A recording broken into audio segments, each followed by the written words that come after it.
ইসলামী আন্দোলন বাংলাদেশ ঝালকাঠি জেলা শাখার সংগ্রামী সেক্রেটারি, ঝালকাঠি মাটি ও মানুষের প্রিয় নেতা জননেতা হাফেজ মাওলানা কারি মোহাম্মদ ইব্রাহিম আল হাদি।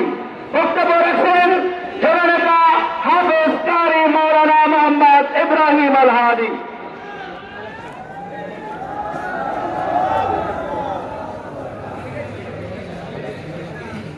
نحمده ونصلي على رسوله الكريم أما بعد। ইসলামী যুব আন্দোলন বাংলাদেশ ঝালকাঠি জেলা শাখা কর্তৃক আয়োজিত নবম প্রতিষ্ঠা বার্ষিকীর সমাবেশের সংগ্রামী সভাপতি, আজকের প্রোগ্রামের সম্মানিত প্রধান অতিথি, ইসলামী আন্দোলন বাংলাদেশের সিনিয়র নায়েব আমির আল্লামা মুফতি সৈয়দ মোহাম্মদ ফয়জুল করিম সাহেবের চরমনাই উপস্থিত আছেন কেন্দ্র, বিভাগ ও জেলা নেতৃবৃন্দ, সংগ্রামী সহযোদ্ধা বন্ধুগণ।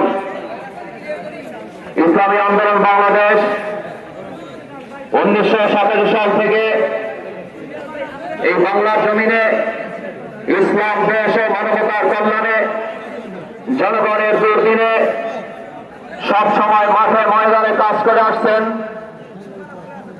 আমরা দেখেছি এই বাংলাদেশে কিছু কুচক্রী মহল রয়েছে যাদের সব সময় এই বাংলাদেশের মধ্যে ইসলামপন্থী শক্তিকে দাবিয়ে রাখার জন্য সব সময় ষড়যন্ত্রের শিকার হয়েছে।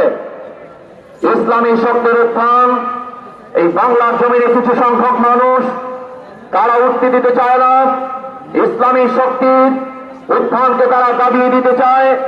সেই ধারাবাহিকতা আমরা দেখেছি বিগত দিনেও। এই বাংলাদেশের ক্ষমতার মস্তদে বসার জন্য যখন নির্বাচন চলে আসছে, সেই নির্বাচনকে কেন্দ্র করে বাংলাদেশের মধ্যে কিছু দাড়িওয়ালা, কিছু টুপিওয়ালা, কিছু মোল্লাদেরকে তারা ধারা করে এদেশের হকপন্থী ইসলামী শক্তিকে তাদেরকে দাবিয়ে রাখার জন্য বারবার পরিকল্পনা করেছে। ঠিক না বলে বলেন? আমরা কিছুদিন আগে দেখেছি নির্বাচন আসলেই বাংলাদেশ, এটা পুরাতন ইতিহাস, মাথায় পট্টি পরে তসবিহ হাতে থাকে, বিভিন্ন জায়গায় গিয়ে তারপরে ধর্মের বিশাল এক ধারক বাহক হিসাবে সাজে।